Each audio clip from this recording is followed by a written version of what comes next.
What's up, guys? Luke here at Will County Power Sports, and I wanted to go over how to verify timing when installing new cams on a Sportster. Now, these are the Fueling Reaper 505 515 cams, and I'm going to show you guys some of the tricks that I found with lining everything up.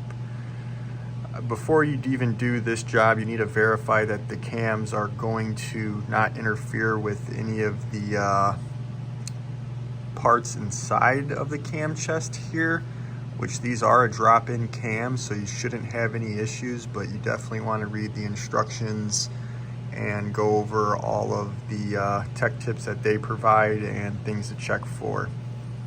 So what I like to do is obviously put assembly lube all over the cams prior to installing them.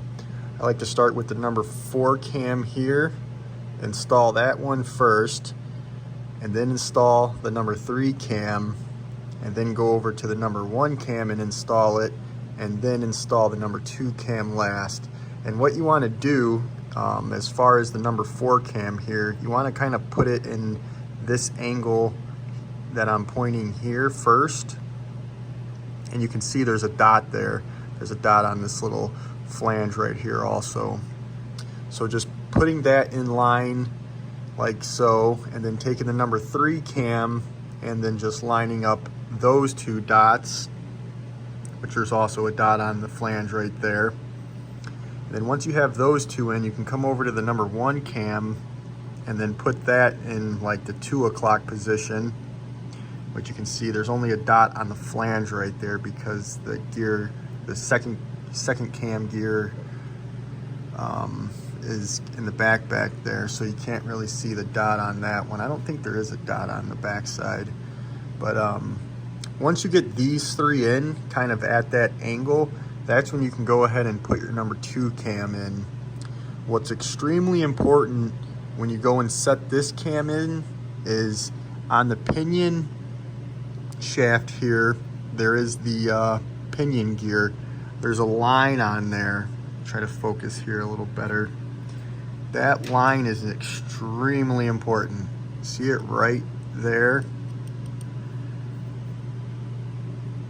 That's the line that you want to verify with your bottom dot here, that when you slide that gear on, that it lines up.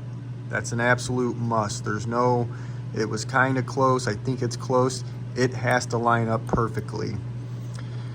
So once you verified that your pinion gear line is lined up with your bottom dot on your 2nd cam, that's when you have your dot that's on the right here at about the 3 o'clock position that lines up with the number 3 cam.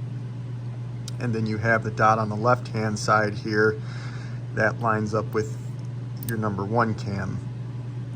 So just verifying that before obviously putting the cam cover on. I rotate the engine over a few times and make sure that all of these dots line back up. I mean, I can't stress it enough that it has to be absolutely perfectly lined up. There's no, it's off a little bit, because they won't be off a little bit. It's because it can be off 1 tooth and those 2 dots won't line up, and you'll have catastrophic failures when you go to start this engine up. So you want to be absolutely 100% sure that these are lined up, and then you can kind of, if you're really worried about it, you can kind of get a straight edge in here, a small one, and line them up like that. Line them up there, line them up there. But very important, that little line on the pinion gear right there lines up with the bottom of the number 2 cam.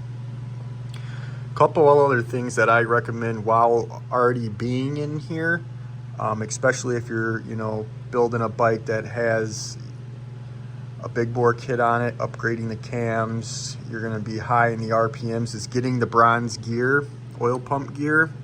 Definitely recommend getting that in case your pinion shaft does have a little run out. That's definitely going to help with not allowing these gears in the back to wear after the hardness wears off of the factory pinion gears.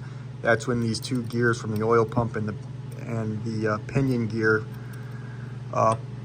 will completely wear away. So just something to keep in mind when you're in here. And I recommend upgrading the oil pump to the 2007 and newer.